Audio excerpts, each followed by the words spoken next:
¿Y si aprovechamos el aire de la tarde para conversar? La radio nos invita a encontrarnos y la ocasión se presta para que charlemos de todas esas cosas que de verdad importan. Lo que pasó y lo que el año nos depara, el quehacer diario, los proyectos, las iniciativas, la actualidad y las historias. Todos tenemos algo para contar. Queremos conversar y para eso estamos. Para escuchar nuestras voces en el 580 del dial y compartir un buen momento. Esto es La Conversación. La Conversación con Fernando Asciuto. Nos encontramos para conversar. Un gusto compartir una nueva versión de La Conversación con Carlitos Orellano, puesta en el aire, en la operación técnica y en la música. María de Los Ángeles Gómez, un abrazo muy grande para todos los compañeros de trabajo, que está, en el caso de María de Los Ángeles Gómez, con la producción y también las redes de la radio. Está Romina Velázquez, querida compañera también, y Federico Sánchez, todos ellos en esta tarde, junto a todos los compañeros que hacemos la radio durante la tarde. Un saludo muy grande para Brenda también, un abrazo muy grande. Bueno, 15 minutos pasaron de las 7 de la tarde y los invito a este programa del día de hoy porque vamos a tener, y ya está con nosotros en el estudio, Roberto García Vera, quien es un hombre que conozco hace muchísimos años, desde la infancia de Sarmiento, somos coterráneos de la ciudad de Los Lagos, con las familias también conocidas y por supuesto también medios parientes, porque eso tiene la particularidad de la Patagonia, que bueno, en los pueblos que somos tan pocos por allí, terminan todos medio emparentados por un lado o por el otro. Así que bueno, es un gran gusto tenerlo a Roberto con nosotros, que nos vemos habitualmente en la ciudad de Trelew. Después nos va a contar él por qué elige y por qué está viviendo aquí en nuestra ciudad. Pero básicamente cuando hablamos de lo que se celebró el 29 de septiembre, que es el Día del Guardafauna, y Roberto es uno de los exponentes de nuestra provincia que estuvo más de 40 años, 42 años justamente en el sistema como guardafauna, lo va a contar en distintos lugares de la provincia. Así que bueno, es un gran gusto tenerlo a Roberto por el Día del Guardafauna, y aprovecho también en nombre de él a saludar a toda la gente que trabaja incansablemente, ¿no?, en distintas áreas protegidas de la provincia. Después vamos a comentar cuántas son y bueno, en las cuales estuvo también trabajando Roberto, y me apropio de un mensaje del gobierno de la provincia de Chubut, que dice Día Provincial del Guardafauna. Ellos son quienes velan en las áreas naturales protegidas para que los objetivos que fija la ley se cumplan. Los guardafaunas son agentes de conservación que deben velar por la seguridad de los visitantes y a su vez por la perpetuidad de los recursos naturales y culturales, promueven transferencia de conocimientos, educación ambiental, colaboran en la planificación y monitoreo ambiental, y desde la cartera turística, por eso decía, desde el gobierno de la provincia, queremos agradecer tu trabajo diario y desearles un muy feliz día. Bueno, esto es un comunicado oficial del gobierno de la provincia de Chubut, que nos hacemos también parte y llegamos a los guardafaunas en cada uno de los lugares, áreas protegidas de la provincia de Chubut. ¿Cómo andás, Roberto? Gracias por venir, un abrazo grande. Gracias por la invitación, y es una linda experiencia entrar en el espacio de EU20, porque el EU20 para todos los que trabajan fuera de las ciudades, diríamos en espacios rurales, siempre ha sido la tradicional compañera, la tradicional amiga. Yo definiría mi vínculo, yo lo defino así, con las emisoras y en especial con el EU20 como mi permanente amiga. Y realmente ha sido el medio de comunicación casi exclusivo, porque nunca, diríamos, tuve televisión en los espacios donde viví, y bueno, la radio ha sido mi gran amiga. Ese es un radio escucha impresionante, Roberto. Sí, estás siempre escuchando, atento también a lo que acontece, y por otro lado siempre tenés la amabilidad de acercarnos a algún material, algún libro, como no, que he recibido con muchísimo gusto y agradecimiento, ¿no? Pero lo cierto, ustedes como guardafaunas, bueno, están en lugares por allí, inclusive estamos hablando de 42 años, que en la historia del mundo así nada, pero en la historia nuestra es muy importante. Pero me refiero a esto, los cambios tecnológicos que hay en estos 42 años, ¿no? Porque, bueno, la radio siempre fue y es actualmente el vínculo con toda esta gente que está en distintos lugares, y en esos momentos ni que hablar. Todavía no había ni celulares, ni señales, ni teléfono, ni nada, Roberto. Sí, en la zona rural no había DirecTV. Claro. Hoy hay DirecTV, pero la radio sigue siendo portadora de esa magia y resulta, por ejemplo, de los programas cotidianos, El Mensajero al Poblador Rural, claro, sigue siendo una referencia para el poblador rural. Creo que asocio a establecimientos rurales a estancias, donde, no sé, todo, desde el peón hasta el dueño del campo escucha el Mensajero Están rural, pendientes o se usa como herramienta de comunicación, porque en todos los sitios no hay señal de celular, así claro, que a veces hoy mismo creo que cualquier propietario de una estancia elige el Mensajero al Poblador Rural para conectarse con su peón o con su capataz, así que, con su gente y los trabajos que se realizan. Siempre porque me gustó la información, y forma parte de mi inquietud, porque además necesito estar informado.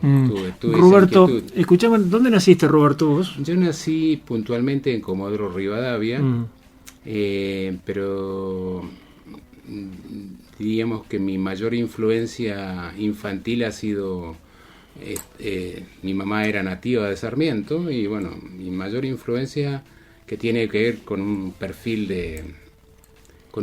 rural, ha sido estar varios años de mi infancia en lo que el decreto de nombramiento de creación definió como Colonia Pastoril Sarmiento. Claro. Hoy algunos de Sarmiento se me ofenderían porque dirían, bueno, hoy somos ciudad, pero el decreto de nombramiento, claro, dice Colonia Pastoril Sarmiento. Claro. Nosotros nacimos allí. Sí, nacimos allí. Y escuchame una cosa, bueno, tenés que ver también con la colonia. Hablando de colonia, tenemos que ver con la parte galesa, sí, o sea, sí, con aquellos que llegaron en algún momento al valle, claro, del río Sengas, ¿no?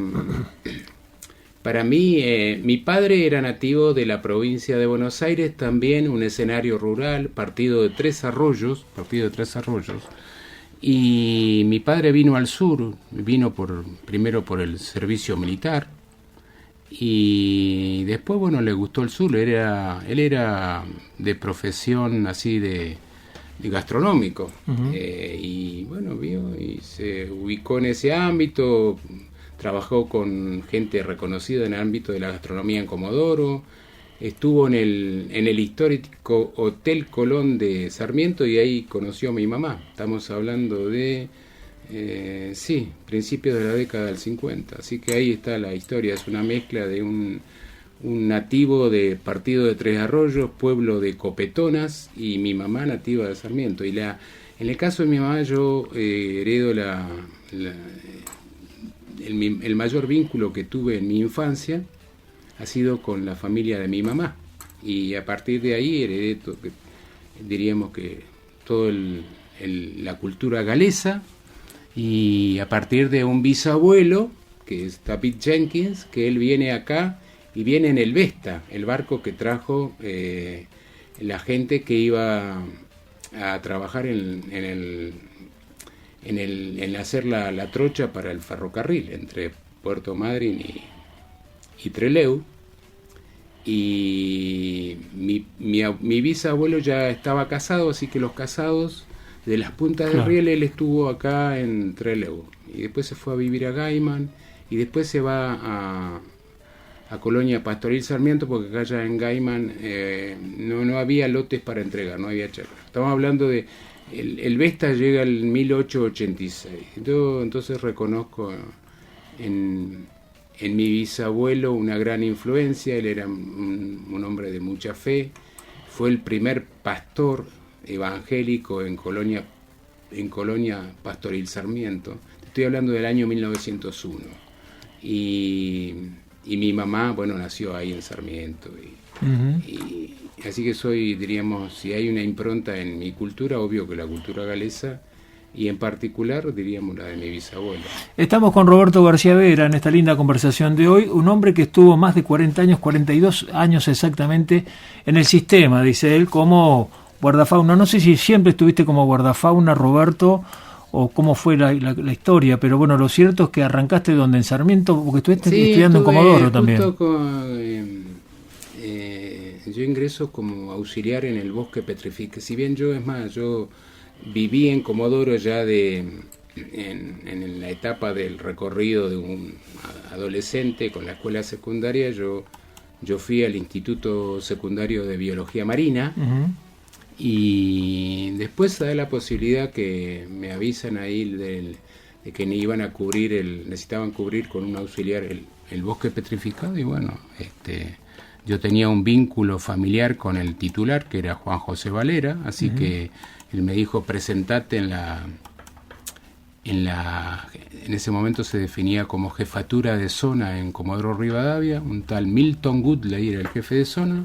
Yo le llevé todo lo que hoy se dice el currículum y lo aprobó, mandó a Rawson toda la documentación, y coincide que el que aprobó mi incorporación fue el padre de quien hoy es el ministro de Turismo de la provincia, Diego Lapena. Diego Lapena padre, en el año 77, aprueba mi incorporación de tiempo era Dirección General de Turismo. Bueno, escúchame. Yo entré y le pude contar a Diego Lapena, hijo, le pude contar hace 20 días atrás en Madrid, en un evento en Madrid, que yo no lo había conocido, no lo había visto nunca. Le digo, mira, a mí fue tu padre el que me incorporó al sistema. Roberto, escúchame, ¿y por qué por qué fuiste a trabajar a ese lugar? ¿Tenías ya una impronta de pequeño, de joven, o fue una oportunidad de trabajo? No, en ese momento no tenía trabajo, es la verdad. Pero bueno, uno después de muchos años analiza que ese era el recorrido que había que tener, y si bien había dificultades, se fueron afrontando. Yo digo que esto de la cultura rural implica que uno se va preparando. Yo iba a los campos de mis tíos, por ejemplo, en la época de esquila, y en esos puestos no había muchas comodidades y había que dormir, capaz, el colchón era un cuero de oveja, había que estar, y yo fui feliz ahí en esos momentos, e inclusive en fechas que capaz no eran las más oportunas, porque ahí en la costa del lago Colihuapi se esquilaba en Navidad, por ejemplo. En alguna fecha coincidió que mi tío Juan David Vera, esquilaba para la fiesta. Yo iba feliz, yo tenía, ¿qué tendría? 8 años, 9. Y fui feliz, me adapté a eso, y me adapté a... en aquellos años no había muchos entretenimientos en el campo, así que, pero yo la pasé bien. Hola Fernando, un gran abrazo al señor García Vera. Dice, yo soy la nieta de Alberto Carrasco y Emelina Godoy. Ellos eran guardafaunas en Punta Norte, sí, allá por el año 1986. Siempre los recuerdo con mucho amor. Saludos, Paula Nazar. Sí, mi amor. Un saludo grande. 154378696, donde pueden dejar el mensaje de texto, el 44244476, donde pueden dejar el mensaje de voz grabado. Bueno, escúchame, y eran los pininos de Sarmiento también como bosque petrificado, porque hay 2 bosques petrificados en Sarmiento. Sí, hay... Creo que hay, por lo menos oficialmente, ya el bosque petrificado José Ormachea, que es el que está más cerca del pueblo. Que es el más conocido, digamos. El más conocido, y que está oficialmente con un servicio de conservación y habilitado como parte de un destino turístico. Después está el bosque un poco ahí, camino a Río Mayo, sería que está en algunos mapas, figura Víctor Slapelis, figura ahí cerca, pero no nunca diríamos que hubo un compromiso oficial para su acceso. No, yo lo conocí, yo entré, pero dudo que hoy haya una ruta. Y en la época que vos empezaste el bosque petrificado José Ormachea de Sarmiento, ya estaban instalados ahí, había casas, había había en la reserva, ya estaba habilitado el servicio de control y vigilancia desde el año 73. Yo ingreso al bosque petrificado en el año 77. 1 de septiembre de 1977. Pero el titular Juan José Valera ya estaba desde el año 73 y había viviendas. Había viviendas para el titular y había una... O sea, ¿ya se quedaban ahí ustedes? Sí, se dormía ahí, se dormía. La gran dificultad era el tema del agua, porque ahí no hay agua. Había que llevar agua permanentemente. Sí, era toda una historia. Trato de contar y como anticipo para quien me entreviste, para quien escuche, las historias son largas, trataré de ser breve, pero queda mucho porque vos sos pionero, de toda esta historia. Pasa que yo a esta altura de mi vida, yo tuve algo a favor, que yo hace 5 años que me jubilé.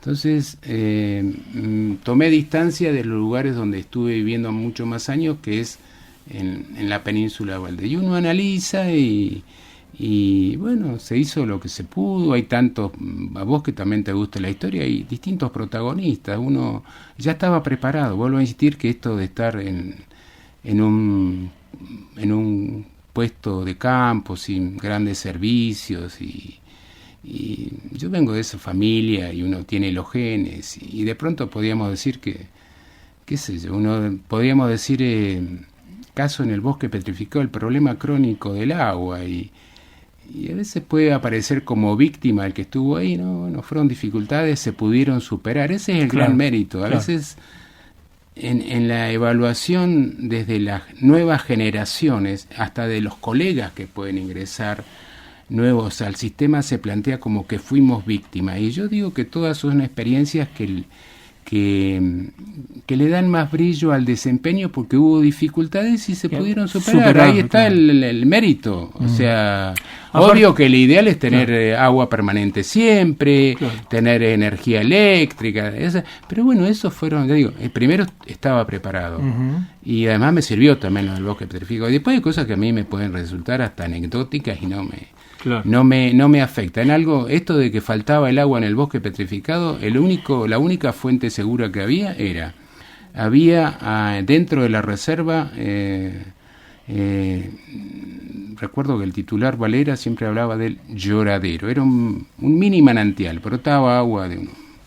Y bueno, una vez creo que estaba yo solo, quedamos sin agua por completo y yo tuve que ir con un bidoncito de 5 litros, caminar 4 kilómetros porque no se podía entrar con vehículo ahí al manantial y fui y junté agua y no lo tomo como una eso tragedia. Es lo que te iba a decir. No lo tomo como una tragedia. Te iba a comentar, Roberto. Me quedó Claro, lo que te iba a comentar, Roberto, el tema de los caballos, el tema, de las movilidades también, porque en invierno, duros inviernos, con por allí las rutas abnegadas, todo lo que significa estar viviendo en estos lugares, es la realidad.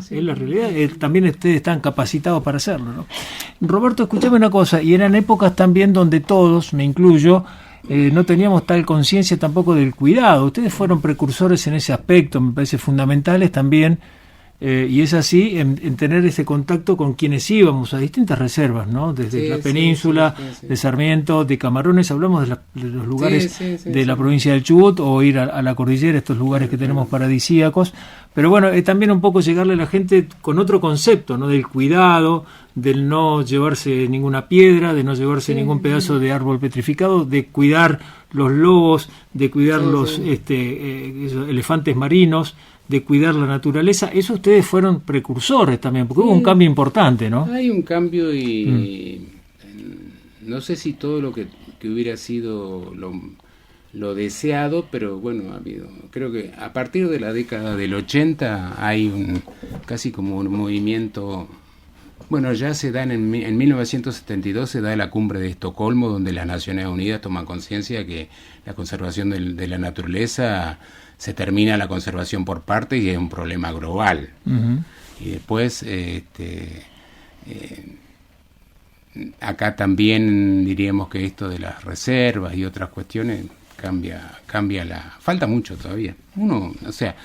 Yo lo que vale aclarar, porque cualquiera que me escuche y cualquiera del gremio y cualquiera de mis colegas y cualquiera que entiende, aunque no sea parte del gremio, yo lo analicé muy bien todo lo que pasó y en esto de las dificultades hay algo que hay que hacer una excepción muy importante. No era lo más adecuado era peligroso, porque hay otras cosas que las podés superar. Vos podés estar viviendo en un rancho que se llueve y bueno, no hay peligro mortal. Capaz la gran asignatura en aquellos años era los vehículos, la movilidad. Y esos vehículos, sinceramente, nadie puede jactarse ni decir que estaba bien y que no se arrepiente. Era lo que había, pero cuando vos manejás una camioneta que no te da garantía de que cuando tenga que frenar va a frenar, eso es peligro mortal. Así que quede claro que yo con eso no me identifico. Hemos tenido suerte, algunos han tenido accidentes, producto de hecho el mismo titular del Bosque Petrificado.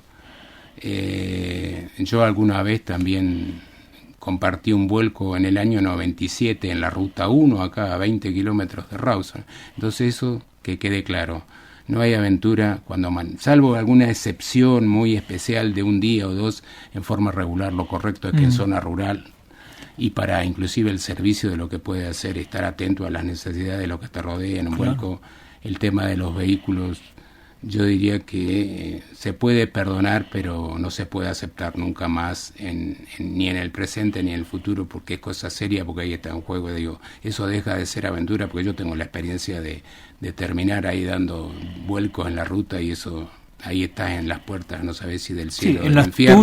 En las tuyas. Entonces, y además por las consecuencias, porque vos no. Yo lo viví, no sabes cómo va a terminar. Y la gente que va también, la gente lo que vemos va permanentemente entonces, en nuestros caminos. Permanentemente hay vuelcos. O sea, en esto de las dificultades, hasta a nivel interno, puede haber, porque alguien se puede, como sería mi caso, que los vehículos, que claro, eso no tiene nada de aventura, no tiene nada de emoción. Es seguridad absoluta. Reparar vehículos puede ser algo que puede ser mérito, porque vos necesitas una persona que tampoco podés garantizar que le vas a dar una 4x4 0 kilómetros, que tiene que tener habilidades mecánicas, que tiene ciertas cosas, porque el mecánico capaz más cercano, por ejemplo en Camarón, el mecánico más cercano estaba a 30 kilómetros. Bueno, contame un poco de Camarones, porque tuviste ¿cuánto tiempo en Sarmiento? En el Bosque Petrificado. 6 años. En Sarmiento tuve 3 y en Camarones tuve 6. Y siempre lo recordás, me decías, ¿no? Como un recuerdo importante. Camarones es un lugar especial. Camarones es un lugar especial. Puedo decir, en aquellos años, inclusive en la cultura nuestra, ir a Camarones era como un castigo. El que había estado era un hombre que se había defendido muy bien, porque tenía precisamente muchas habilidades con chapa, pintura, mecánica.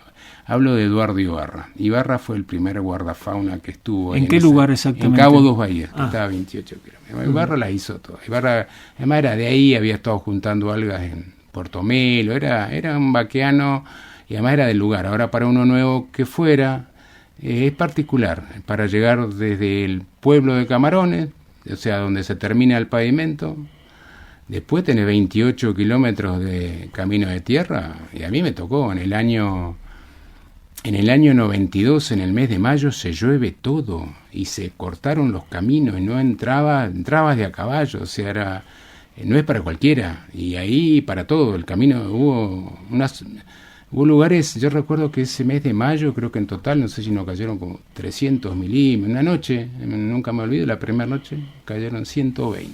Entonces quedamos cortados. A nosotros, hablo de nosotros porque incluyo a mi mamá, nos auxiliaba el encargado capataz de la estancia de la Península, Finolsen.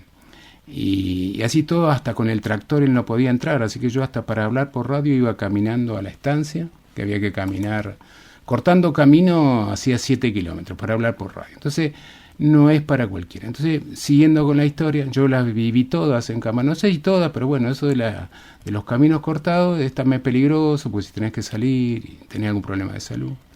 Pero sí, fui feliz en Camarones, yo no lo niego. Y Camarones ahora está de moda, diríamos, Camarones. Camarones está de moda. Me gustó Fantino le hizo hace unos meses atrás un reportaje a nuestro gobernador Nacho Torres y le pide a Nacho Torres que hable de algún lugar turístico, pero no de los más famosos, porque danos algo de que sea muy valioso, aunque no esté en la marquesina de la calle Corrientes. Y entonces Nacho Torres le dice Camarones. Entonces sí coincidimos. Pero si uno busca en la historia, tampoco descubre la pólvora. hay algo muy emotivo que tiene que ver con Camarones, que es la historia de los pobladores de Camarones, de la historia de las estancias. Hay gente ahí muy singular, muy pensante, muy sabia, pero hay algo particular que si alguno va al museo que hay de la familia Perón en Camarones la puede encontrar, y es una emotiva carta, una declaración de amor que le hace Juan Domingo Perón, cuando está preso en Martín García, 14 de octubre, y entonces en un momento de indefiniciones, porque Perón estaba arrestado ahí en la isla Martín García, y él le escribe a Eva Perón, y inclusive le dice: tratá de agilizar los trámites para que me den el retiro del ejército, y le da a entender que le confiesa su amor y como que le hace la propuesta de matrimonio definitivo, y le dice: y nos vamos a vivir al sur. Y el sur es Camarones. Entonces Camarones está asociado a un lindo escenario. Perón había visto bastante, porque había estado inclusive en el extranjero, y entonces él declara que el mejor espacio para una historia de amor como la que él tenía muy fuerte con Eva era Camarones. Así que de que yo fui feliz no soy el primero que lo dice, ya lo dijo Juan Perón, y la carta está fechada el 14 de octubre, y lo que ocurre, ¿qué pasa? El 17 de octubre cambia la historia en Argentina, claro, y Perón se terminó quedando en Buenos Aires. Roberto García Vera con nosotros, guardafauna de la provincia del Chubut, con estas historias, más de 40 años en el sistema, como él dice, en este homenaje también en nombre de Roberto a todos los guardafaunas que, tuvieron su día el 29 de septiembre, en homenaje a ellos estamos haciendo también a Roberto, porque lo quiero mucho, es un amigo de muchos años, y por otro lado también en nombre de él saludar a toda esta gente que trabaja diariamente por el bienestar de todos. Tenemos que ir a una pausa, Roberto, y ya volvemos. Gracias. Sumate a la conversación por LU20. 43 minutos pasaron de las 7 de la tarde. Bueno, estamos con Roberto García Vera. Roberto, querido, después te fuiste a Camarones, me decías, allí en Cabo Dos Bahías, ¿no? Donde estuviste un tiempo, como 6 años. 6 años. Claro, el tema, creo que recién la mencioné al pasar, en ese tiempo me acompañaba mi mamá. Sí, eso que te iba a preguntar, ¿no? Porque mi mamá enviudó, mi padre murió cuando yo tenía 14 años, así que yo tengo una hermana que vivía en Comodoro, y después casada con una persona, un salteño, que como tantos del norte que vinieron a trabajar al sur, y después mi hermana, mi cuñado vuelve a Salta, y entonces mi mamá quedó sola en Comodoro, y diríamos que no había muchas alternativas, y ella fue a acompañarme a Sarmiento, al bosque petrificado. Además estaba, diríamos, en el escenario de lo que había sido su vida, porque ahí estaba toda su familia, y así que estaba en un espacio conocido. O sea, si bien ella vivió, aclaremos que ella no vivió en el pueblo, ella vivió en el bosque petrificado, ella vivió ahí. Escuchame, Roberto. Nos fuimos, la idea de ahí, claro, vamos primero a la isla de los pájaros, vamos a la península, porque era temporada baja, y era como que había un receso, y en Sarmiento para lo que era el movimiento de invierno calzaba con una persona, entonces desde la central en Rawson me dijeron, venía acá para colaborar un poco, porque justo había habido una circunstancia no muy feliz, porque había un guardafauna en el istmo que había muerto, se había suicidado, te estoy hablando de febrero del 80. Entonces había menos personal en ese sector, y entonces me dijeron que viniera para algo transitorio, no era permanente, pero se dio así. Después renuncia el guardafauna de la isla de los pájaros, que vuelve a Buenos Aires, era una persona nativa de Buenos Aires, y quedé yo ahí solo en la isla. Entonces me dijeron, quédate acá a cargo de la reserva. Te estoy hablando de mayo del 80. Escuchame, hablamos recién de la isla de los pájaros, que se debe acordar la gente como yo. Sí. Yo me acuerdo que era chico. Cuando entramos caminando, bajaba la marea, que me decías recién que eran 2 mareas por allí. Podía ser, aclarémoslo, en el verano con largas jornadas de luz solar, hasta poder enganchar 2 mareas bajas. 2 mareas, y bajabas e ibas hasta la isla caminando. Claro, sí, iba gente ahí, que había mucha gente había una buena cantidad de gente que ya en esa época acampaba en las costas de la península, en el Riacho, en Isla de los Pájaros, en Punta Gales puntualmente, que es el lugar puntual geográfico, ahí cerquita de la Isla de los Pájaros, y después en la Raldi y Villarino. Y en Pardilas también la había. En verano entonces, se iba. Sí, entonces esa gente, claro. yo no la culpo a esa gente, porque era la cultura de ese momento, era la posibilidad que había. Y yo he tratado con mucha gente, porque cuando yo llego en 1980, hay mucha gente que eran familias de Trelew. La mayoría de la gente que conocí que acampaba eran gente de Trelew, y trataba de ordenar ahí un poco, se hacía lo que se podía. Obvio, ya se había terminado había finalizado el acceso a la isla a pie, ya no se permitía, de hecho estaba yo, y algunos encontronazos teníamos con la bajama, cuando había bajamar claro, más que nada en verano, en horario muy temprano, casi de madrugada, 5 o 6 tenía de que andar a esa hora. Se produce, la marea no respeta el sueño humano. Claro. Entonces, y me acuerdo que había que estar atento ya, casi siempre era ahí en enero, y hay marea baja, por ejemplo, se pueden sacar caracoles con marea extraordinaria. Entonces prácticamente si no iba yo a poner límites en la playa, se metían en la isla, porque la bajamar llegaba hasta ahí. Y arrancaba el tema. Y los caracoles además, claro, se ponen en evidencia porque hacen como un soplido, claro, que se filtra a través de la arena. Y ahí empieza esta relación, que también es la pregunta que tengo, obviamente, de los guardafaunas con nosotros, con el público general, que vamos, no solamente a Puerto Pirámides, sino a toda la isla. Esto que estás contando, Cabo Dos Bahías, bueno, el recurso que uno tiene y tiene que cuidarlo, y ustedes están allí poniendo el límite también muchas veces. El Doradillo, uno ve en el Doradillo, escúchame, uno va al Doradillo, viste lo que es, una cosa impresionante, y están allí los muchachos trabajando en muchos aspectos, ¿no? Sí, yo tuve el vínculo con esa gente. Además, esa gente podían ser muchos de esas familias, el jefe de familia podía ser mi padre. Yo tenía 24 años.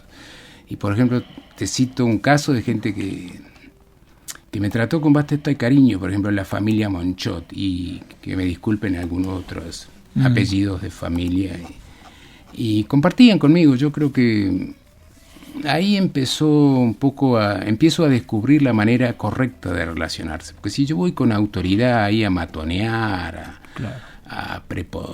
con prepotencia, porque yo soy la autoridad y realmente lo era, y acá no, y no hagas esto, pero esa gente se encuentra con un límite, pero viene con una inercia de 20 años, y de pronto aparece alguien, y bueno, es la manera de decir las cosas. A veces sí me enojaba, porque a veces había discusiones, porque hay gente que te cuestionaba que le pusieras límite, pero fue una minoría. Y yo creo que eso de relacionarse bien, ya digo, sin aflojar, pero decirlo de buenas maneras, si no, son discusiones, son inclusive desgastantes, ¿sabes qué?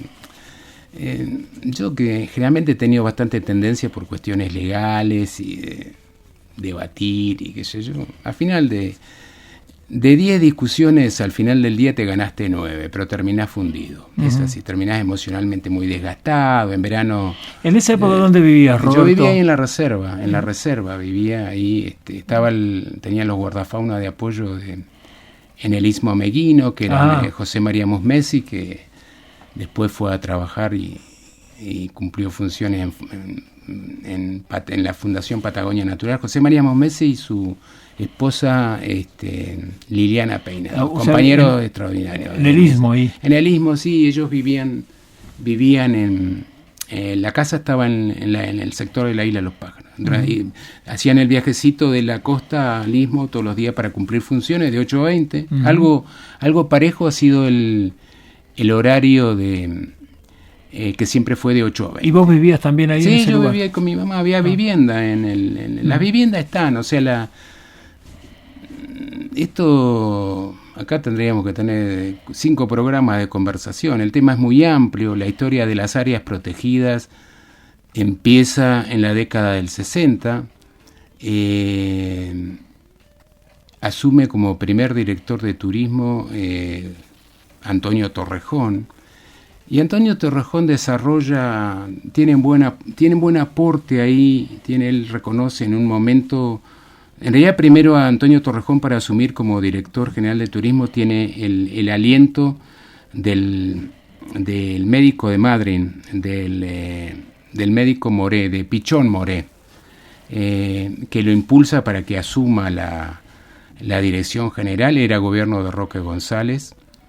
Y Torrejón ya había tenido vinculación, él es pionero en la creación del club náutico Atlántico Sur de Madrid. Entonces yo creo que él da un ejemplo. Torrejón desarrolla todo un proyecto de conservación, se vincula bien, consigue el aporte del Consejo Federal de Inversiones y se desarrollan esas 3 primeras reservas, que es Punta Loma, que fue la primera que se habilitó con el primer guardafauna, que fue Polo García. En el año 66 fue el primero que fue a cubrir. Todavía no había vivienda en Punta Loma.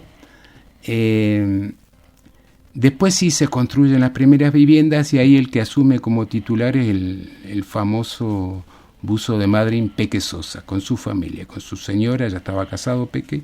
El primer guardafauna instalado con residencia permanente, viviendo en la reserva de Punta Loma, fue Peque Sosa. Pero el primero en la práctica que empezó a controlar en el año 66 fue Polo García. Entonces, todo ese sistema de reserva fue, la verdad, que para mí entender la historia más brillante, que después ha tenido muchas interrupciones, distintos gobiernos, distintas interpretaciones. Yo rescato de Torrejón que él da un mensaje de lo que debe ser una gestión. Él habla del arte de la política, que es el arte de lo posible.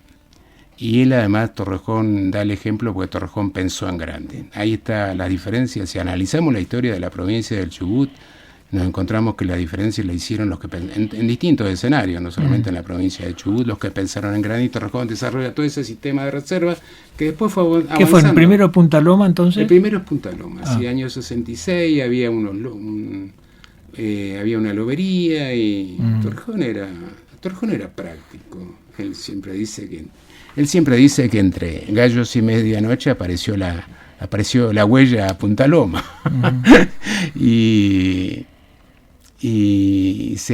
consiguió ese primer guardafauna. Tiene una historia interesante. Y las primeras 3 reservas, la isla, Punta Norte, después Pirámides, la lobería de Pirámides, año 74. Y después fueron avanzando Caleta Valdés, el Istmo Ameguino, año 81, 82. El centro de interpretación. Estamos con Roberto García Vera, guardafauna, que nos está contando un poco, una partecita, obvio, de cómo se gestionaron las primeras reservas en la provincia del Chubut, en este caso en lo que contaba de Punta Loma, de Península Valdés. Bueno, y Roberto, en tu caso personal, estuviste en Sarmiento, en el Bosque Petrificado, después te vas a Camarones, allí a trabajar 3 años, y después te vas a la península, que estabas allí en el Istmo. Yo voy primero a la península, yo voy, tal cual lo conté, en el año 80. Yo de Sarmiento voy a la península. Sí. Y en el año 91, ahí con la gestión de Raúl Molinari, que determina distintos traslados, y voy a Camarones. Si bien conocí el lugar, había estado cubriendo el reemplazo había estado cubriendo el reemplazo una vez de las vacaciones de Eduardo Ibarra, año 79, estuve en el mes de febrero. Y después vuelvo a la península en el año 97 y voy a... ¿Y ahí te quedás a dónde? ¿En Punta Norte? En Punta Norte, ahí tuve de compañero a Roberto Bubas y después bajé a Pirámide, ahí estaba en el equipo de la coordinación y después me manejé más que nada en esa área.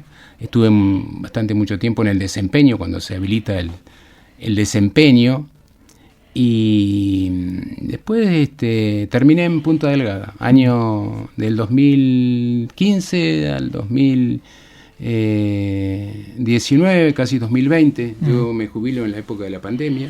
Terminé en la reserva que está al lado del faro de Punta Delgada. Mira, bueno, hola Robert, te estoy escuchando por la radio, soy Joana, dice la hija de Maruca y Clemente Monchot.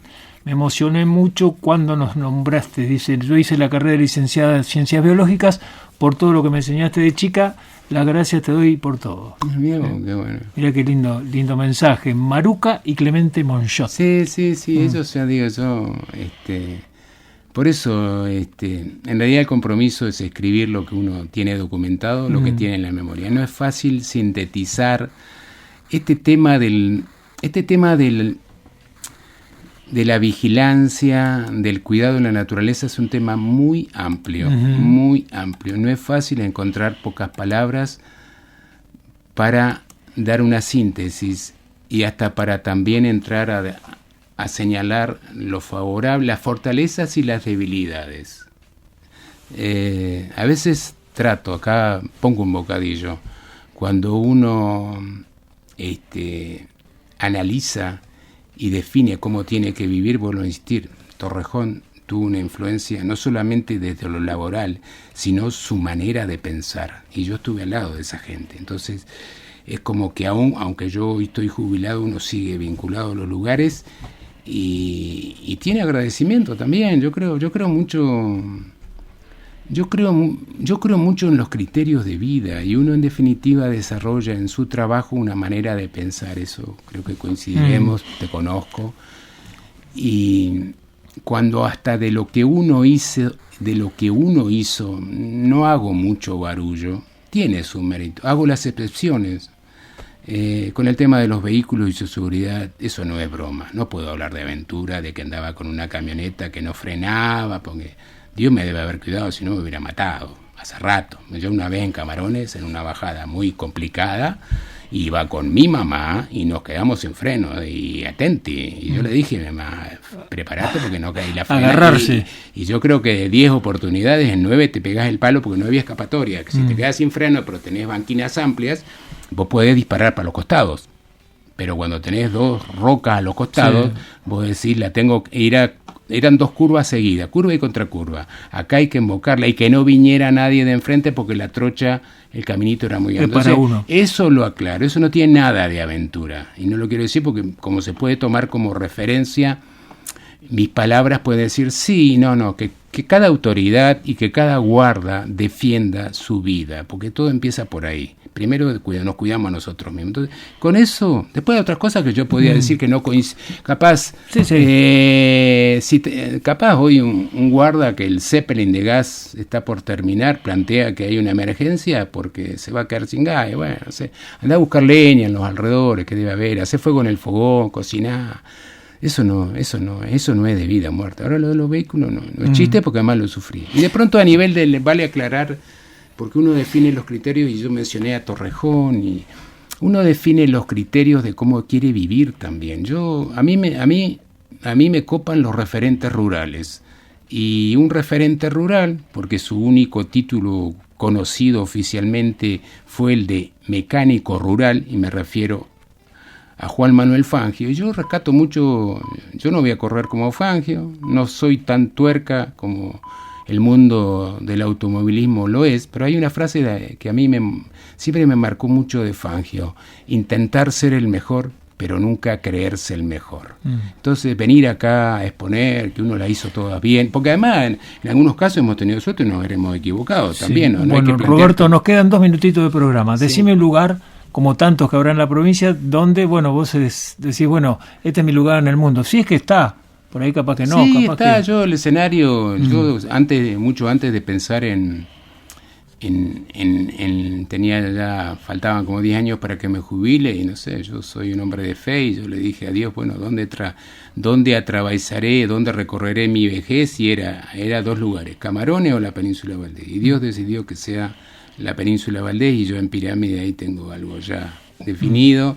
Y seguiré volviendo a la península, pero creo que a propósito de estar compartiendo con la comunidad de Trelew, me encuentro con gente que en general, más allá de decir qué extraordinaria la interpretación de la naturaleza que nos diste en el istmo, qué sé yo, lo que más rescata es que uno fue solidario. La gente es lo que más valora, porque la gente puede ir a ver espectacularmente, no sé, con mucha afanosidad, ver el salto de la ballena o qué sé yo, pero cuando te quedas en la ruta, lo más importante es que se te repare el auto. Y hay gente que acá me ha dicho que por simples gauchadas, yo por ejemplo, como mis compañeros, sabemos dónde hay señal de celular, en el campo. Entonces vos lo llevás a la persona ahí, lo clásico, se quedó sin embriague.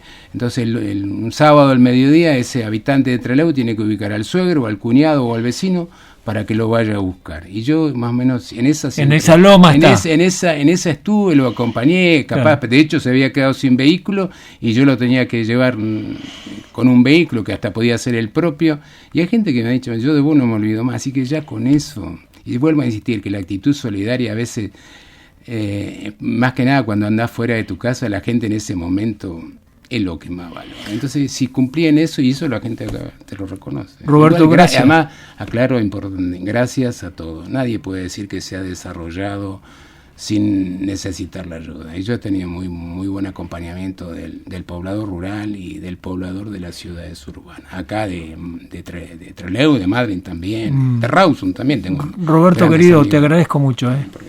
Bueno, ahí está Roberto García Vera con nosotros, guardafauna provincial, más de 40 años, 42 años en el sistema, como dice Roberto, que nos visitó hoy en la conversación. Linda charla con este hombre que justamente nos estaba hablando de uno de los lugares paradisíacos que tenemos en nuestra provincia, porque si hay algo que tenemos en nuestra provincia es la naturaleza, Roberto, también impresionante, en la cordillera, en las islas, bueno, todo lo que significa los recursos que tenemos. Es la oferta que tenemos. Que tenemos y que debería ser potenciada y reconocida con más inversión, porque lo que hace la diferencia, si lo vemos acá, es la conformación geográfica del creador. Gracias, querido mío, un abrazo. Carlitos Orellano, muy amable, por todo, siempre Carlitos Orellano, María de los Ángeles Gómez en las redes. Nosotros nos vemos mañana, si Dios quiere. Abrazo grande para todos. Chau, chau. Nos encontramos para conversar. La conversación con Fernando Asiuto.